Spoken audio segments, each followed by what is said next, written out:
Sam Battlefield here, thanks for joining me. Look, I've got now a backlog of videos in my phone, which is the exact reason why I hate doing the,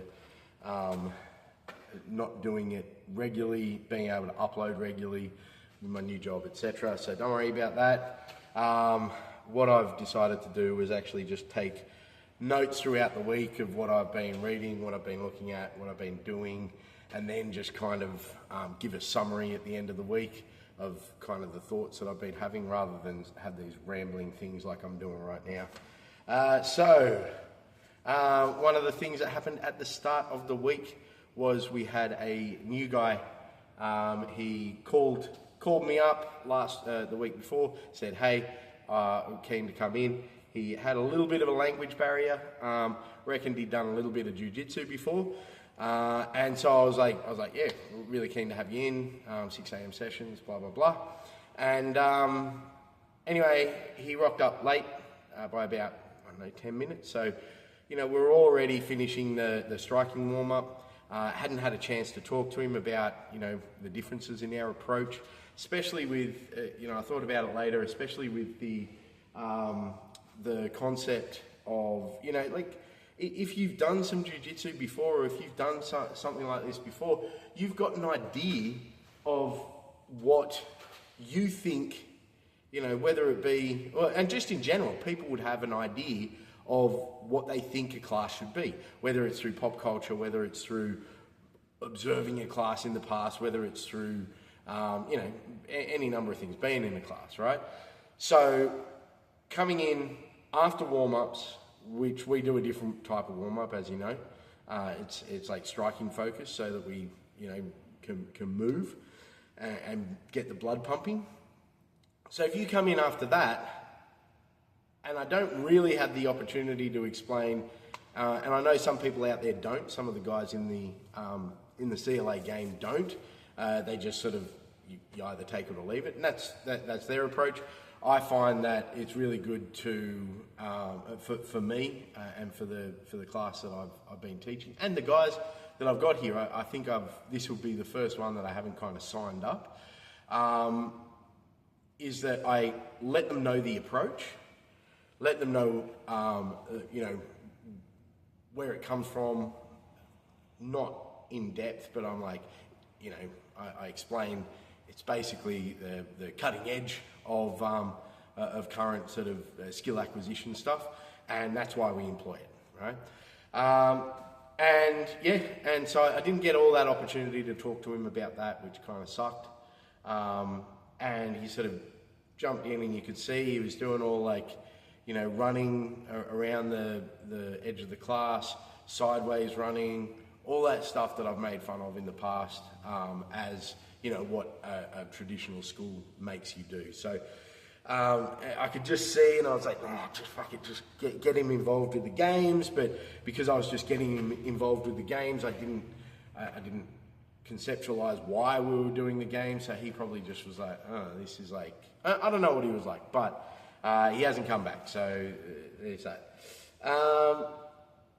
So the next day, I think it was, I ended up, I was reading a part of, I was reading the language of coaching, and there was just something in there where it was like, okay, you as people get basically sort of accustomed to what you're doing, their mind's going to wander if you don't keep novelty and that sort of thing. So, scrambling, I added in an extra goal into one of the sort of the final games that we were playing, and to be honest, it just nothing happened. Like, it didn't work. It didn't.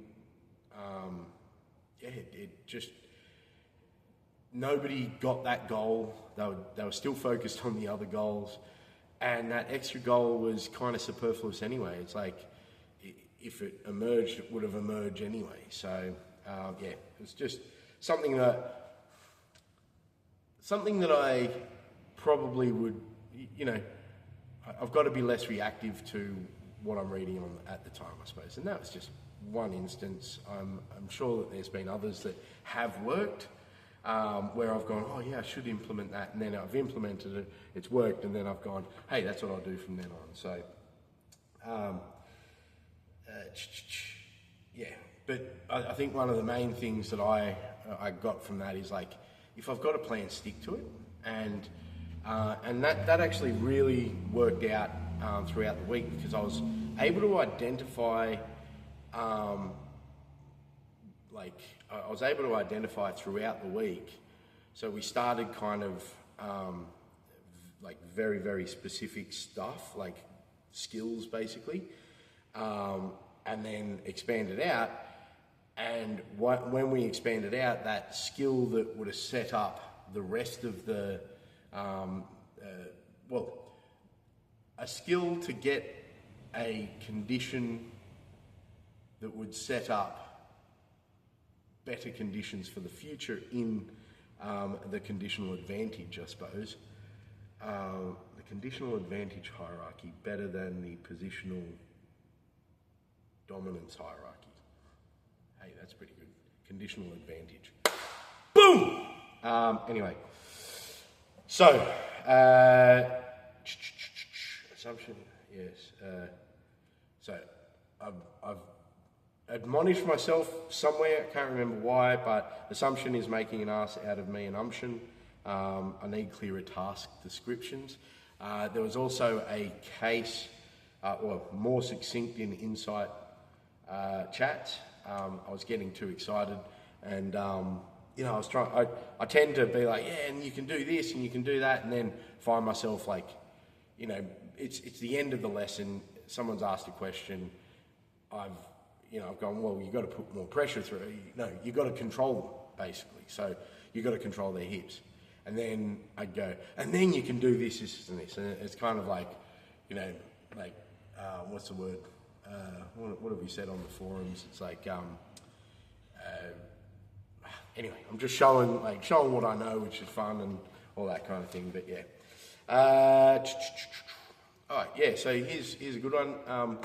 So what we can do in here, or what we do in here, is focus on the grappling aspect.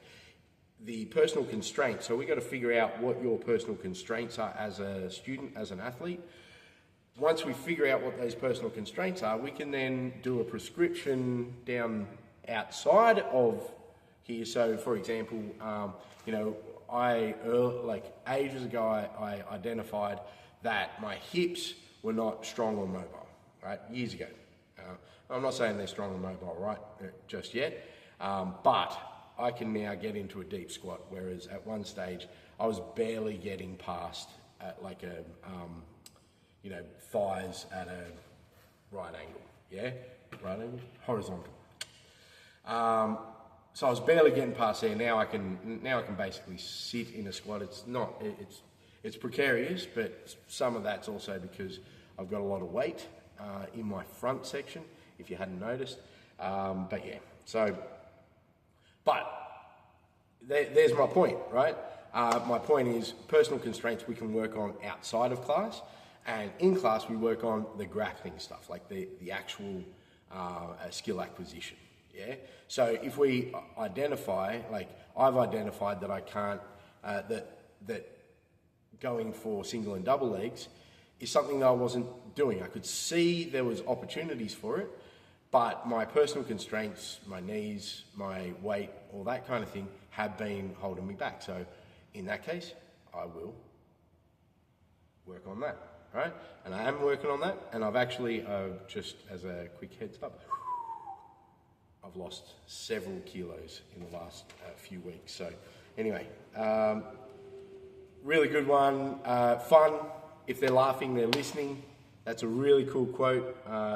It's a quote from the language of coaching, which is a quote from somewhere else. But if they're laughing, they're listening. And one of the best things about my class is we're forever laughing. Like we're having fun. Like this should be fun. If I was running a comp class or, running a pro team, yeah, 100%, like it would be a lot more serious and, a lot more, no, we got to get into it. But, this one, whenever I'm talking, I'm looking to engage with some sort of level of humour. If they're laughing, they're listening, basically. Also, Winkleman, man, he references books that are just, I just wonder how, and I suppose it comes from having gone to uni and all that sort of thing, where you're used to referencing books and then remembering where that reference was and all that kind of thing. But, having never gone to college or uni or whatever you want to call it, that kind of thing just, he's bringing in these, and it's like psychology books and that sort of thing. So, yeah, really cool. Wish I could do that. One of probably the sickest things that I got out of this week, and that the class actually brought up, so Ridwan, I think, said it, but I could be wrong, but yeah, nice work, Ridwan. Make a rhythm, make a rhythm, and then I was like, yeah, make a rhythm and break their rhythm. So, if you can make them think that you're 1, 2, 1, 2, 1, 2, doom, doom, and then, break their rhythm and they're fucked. And then one of the second biggest things is, controlling the power center. We've all spoken about this, yes, blah, blah, blah, etc. Control, control, control. But when you're face down, they've got hooks in, how are you controlling their power center? Well, it could be something as simple as just, lifting your hips a little bit, shifting them a little bit, turning, affecting their power center by pushing back up into them. So is that an internal cue? Yeah, but all right, drive their hips towards the ceiling or towards the wall. And one of the things we worked on heaps was trying to focus on disengaging a hook. So using the hips to affect their leg. So trying to put pressure through their leg, because if you're face down, you've got none of your weapons. The only weapon you have is being able to put pressure into them, put pressure back into them. Yeah. So in that case, that's all you've got until you get to your side, until you get a foot between your legs, knee between your legs, thigh between the legs, and then I think Greg's spoken about it before, but it's like pinning the hips. Well, there's conditional advantages. Now, you might be on the fucking lowest end of the conditional advantage, but if you've got a foot of theirs between your thigh, then in some way, some very small way, you are affecting their power center. Yeah? Very small, but you are affecting their power center. If you get your thighs around their knee, thighs around their thigh, then you are massively affecting their power center, because you're controlling one side of their hip, of their power center. I